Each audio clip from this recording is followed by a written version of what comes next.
Pour écrire la présentation que je vous présente aujourd'hui, j'ai utilisé mon iPad.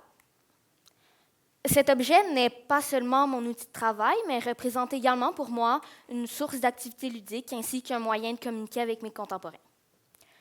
Ce qui fait en sorte que je me retrouvais souvent 30 minutes plus tard à regarder des vidéos inutiles sur YouTube.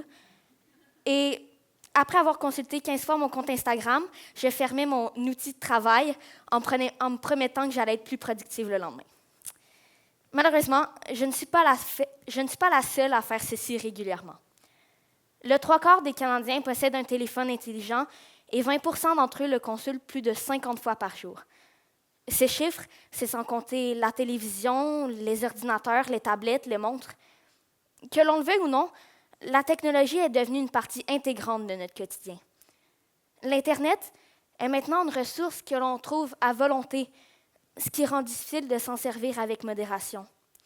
Désormais, l'utilisation abusive de la technologie est classée au même titre que n'importe quelle dépendance.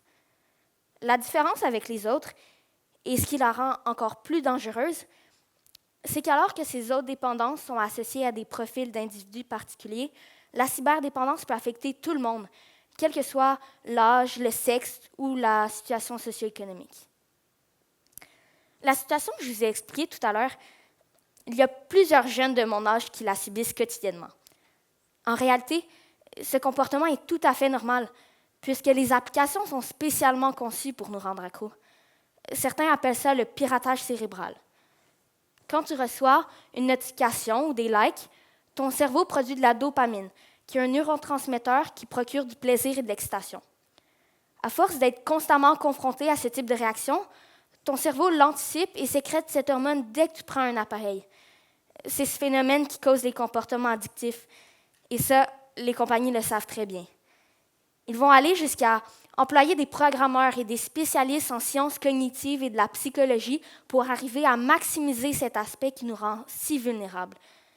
Ils y parviennent en utilisant des algorithmes qui s'adaptent au comportement pour nous inciter à rester toujours plus longtemps, comme les lectures automatiques ou les pull to refresh. La cyberdépendance peut être associée à une multitude de conséquences que je n'aurai pas le temps d'énumérer en 6 minutes. Pour les adolescents et même les adultes, on peut penser aux réseaux sociaux et aux problèmes de confiance en soi qui en résultent. On est moins souvent à l'extérieur, on est moins productif à l'école ou au travail, on s'intéresse plus à notre présence virtuelle qu'à notre présence réelle. Les enfants aussi sont associés à la technologie, et ce, dès un très jeune âge. Aux États-Unis, l'utilisation des médias mobiles est passée de 39 à 80% entre 2011 et 2013 pour les enfants de 2 à 4 ans. Le problème, c'est qu'au lieu de s'inventer des jeux et pouvoir s'amuser pendant des heures avec presque rien, ils passent plus de temps à se divertir par des images préconçues et des jeux déjà inventés. Bien sûr, cela a un impact fondamental sur le développement de l'enfant. Outre le fait de limiter les défis de créativité et d'imagination, les heures passées devant les écrans augmentent grandement la sédentarité. Ces dernières années, nous avons assisté à une augmentation exponentielle des maladies comme l'obésité et le diabète chez les jeunes enfants. Ceci étant dit, la technologie comporte tout de même des avantages considérables. À n'importe quel endroit dans le monde, on a accès à une quantité astronomique de savoir et de connaissances. Notre créativité et nos idées peuvent être exprimées d'une multitude de façons et partagées à des millions de gens en quelques secondes. En fait, le problème n'est pas la technologie en tant que telle, mais plutôt l'utilisation qu'on en fait. Et pour être capable de profiter des bienfaits, il faut apprendre à s'en servir de façon intelligente. Il n'y a pas de solution miracle. Tout part d'une discipline personnelle qui est, disons-le, assez difficile à atteindre. La première étape, c'est vraiment de prendre conscience de l'état réel de notre relation avec les appareils électroniques. Dans certains produits, on nous indique notre temps d'utilisation par jour, ce qui peut être un très bon outil si on prend la peine de le regarder.